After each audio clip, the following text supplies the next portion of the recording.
넘어가면서 가버린다니까. 그런데 열흘 지나면 열흘만도 하지 또 이런다니까. 그 다음에 또 열흘 지나면 이제 앞으로 한 날만 내가 해서 이제 해가지고 그것도 나쁜 데 쓰려는 게 아니라 좋은 데 쓰겠다 이거. 선교사 버린다 이거. 나에게 지금 주님이 지금 돈을 주신다 이거요. 이래버리기 때문에 나중에는 완전히 먹혀버리면 허우적거리고 나올 방법이 없는 거예요 그게. 그 다음에 요압이 왕께 고하되 이 백성은 얼마든지 왕의 하나님 여호와께서 100배나 더하게 하사 내 주 왕의 눈으로 보게 하시길 원하나이다. 그런데 내 주 왕은 어찌하여 이런 일을 기뻐하시나이까. 이제 이 말씀을 사람들 읽고 나서는 다 하는 소리 들어보면 요압 같은 충성이 말에 충언을 구했다고 막 이래서 하는데, 이게 충언을 구하는 말이 아니라 다윗 왕의 세력이 강해지면 자기 자신은 정치적인 입지가 점점 약화되겠죠. 그러니까 속에서 뒤틀리는 거예요 지금. 무슨 소리인지 아시겠죠? 다윗 왕의 세력이 강해질수록 요압은 쓸 자리가 점점 없어지는 거예요. 그러니까 요압은 어떻게든지 해서 다윗 왕의 국권이 강화되는 것을 싫어한다 이 말이에요. 그래서 충성스러운 충언을 하는 것처럼 하지만 사실은 다윗 왕의 권세가 강화되는 것을 싫어하기 때문에 싫어하는 말을 겉으로 해버렸다가는 저런 처지길림 어디 가서 그 자리에서 다른 다윗이 지금 현재 다른 군장들도 있으니까 이놈이 이거 용모를 속에 품고 있는 놈이고만 하고서는 저 당장 잡아서 넣어버려. 이렇게 하면 안 되니까 이런 식으로 하는 거예요. 정치 군인인 요압은 다윗의 왕권이 더욱 강화되는 것을 두려워했습니다. 요압은 이것을 제일 두려워해요. 다윗 왕의 왕권이 강화되는 것. 다윗은 요압의 세력이 강화되는 걸 또 두려워하죠. 왜? 정치적인 적수니까. 이런 것은 예배당에서 당회장 목사와 담임 목사와 부목사 사이의 관계와 똑같은 거예요. 담임 목사가 자신 있으면 부목사를 더 세워줘야지요. 자신 있으면 말이요. 네가 다 해라. 난 뒤에서 그러면 내 그냥 뒤에서 이게 그냥 조종만 해주겠다. 이렇게 하면은 쉬운데 자기가 선수를 끝까지 할 필요는 없는 거잖아. 더 차를 젊은 사람 선수로 내세우고 자기는 뒤에서 쉬게 만들면 그 선수가 알아서 그 사람을 잘 공경할 수 있는 것까지가 자신이 있어야 되는데 그게 자신이 없으니까 지금 경계를 하는 거라고. 이게 내가 부목사한테 모든 것을 다 하도록 교회 모든 행정에 관한 거 모든 것을 부목사한테 딱 일임해도 부목사가 나를 쳐내거나 나를 함부로 대하지 못한다라는 것에 대한 자신이 있으면 절대 경계하지 않습니다. 그 자신이 없으니까 경계하는 거예요. 이 말은 내가 주님께서 나와 분명하게 함께 하고 계시다라는 확신이 있으면 누구를 두려워할 필요가 있냐 이 말이요. 주님은 나와 함께 한다는 자신이 딱 있는데, 그런데 자신의 믿음이 그만큼 약하다라는 뜻이다 이 말이에요 사실은. 그래서 겉으로 볼 때는 요압의 충언이 충성된 신하의 간언으로 보이지만 사실은 왕권에 반기를 드는 말인데, 다윗의 왕권이 강화될수록 자신을 못마땅하게 여기는 왕에게 눈치 없겠어요?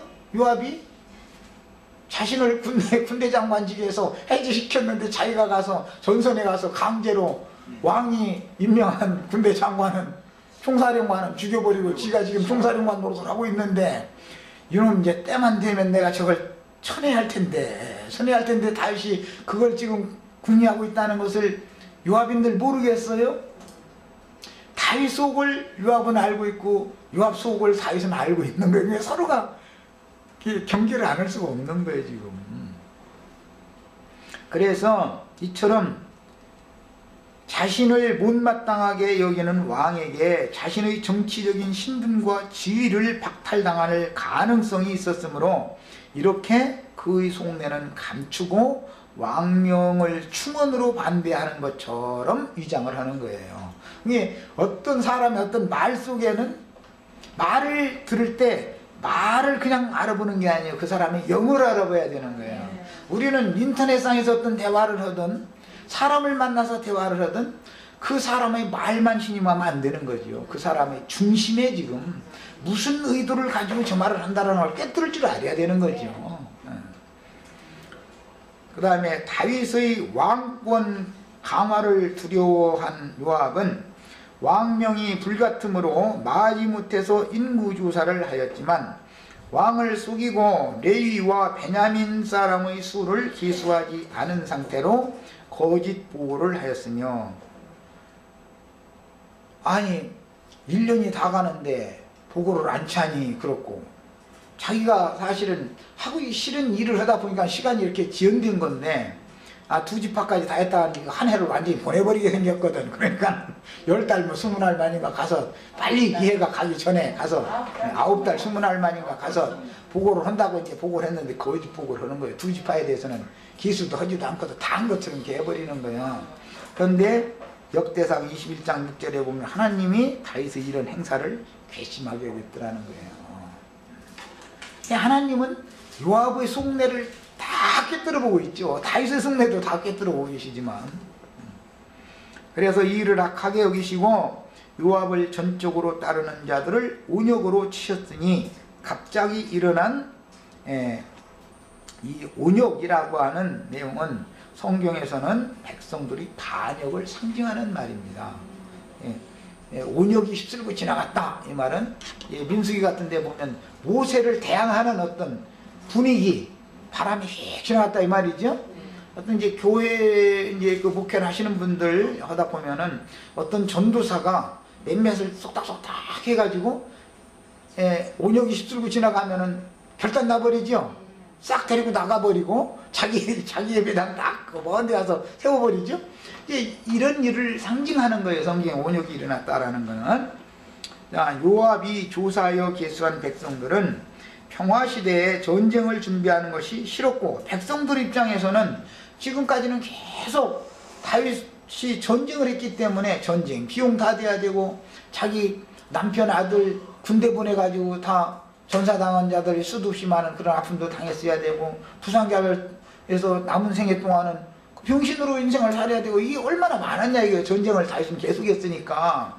그런데 평화시대가 왔으니까 인제사 다리 뻗고 한숨 자겠네 싶었는데, 요압이 와서 군대 나갈 많은 사람 다 조사하러 왔다 하고 외치면 백성들이 찬성해 줄 것 같아요. 요압을 배척할 것 같아요. 요압이 일이 그래서 추진이 잘 안 되는 거예요. 추진이. 그러니까 일단 전쟁 시대가 끝나고 평화 시대에 들어와서 평화 시대를 누려본 사람, 맛을 본 사람들은 전쟁을 다시 준비한다라고 하는 것이 싫다 이거예요. 백성들 입장에서는. 그게 요압이 아무리 하고자 해도 백성들이 협조를 안 해주는데 이게 되냐 이 말이에요. 그냥 시간은 자꾸 지나가는 거죠. 왕명은 불같죠. 일이 참 이렇게 돌아가는 거예요 지금 상황이. 그래서 싸움에 나갈 만한 자로 기수가 된 자는 의무적으로 반세겔의 국세를 바쳐야 했는데, 돈 내라고 하는데 또 좋아하는 사람 없고, 백성들은 돈 내라고 하면 다 싫어해. 나부터도 뭐 어디서 무슨 일이 있으니까 돈 가지고 가라고 하면 얼씨구나 하지만은 뭐 몇월 몇십 날까지 뭐에 꼭 납부시켜라 해서고 어쩌고, 그거 안 내면은 몇 프로 뭐 가상금 내야 된다 해서 그러면 짜증나지요. 좋아하는 사람 어디가 있어. 그게 지금 전쟁 준비를 가만히 보니까 이 평화시대에 전쟁 준비하는 것인데, 백성들이 볼 때는 거기다 대고 20세 이상으로 개수만 당했다가는 돈까지 내야 되는데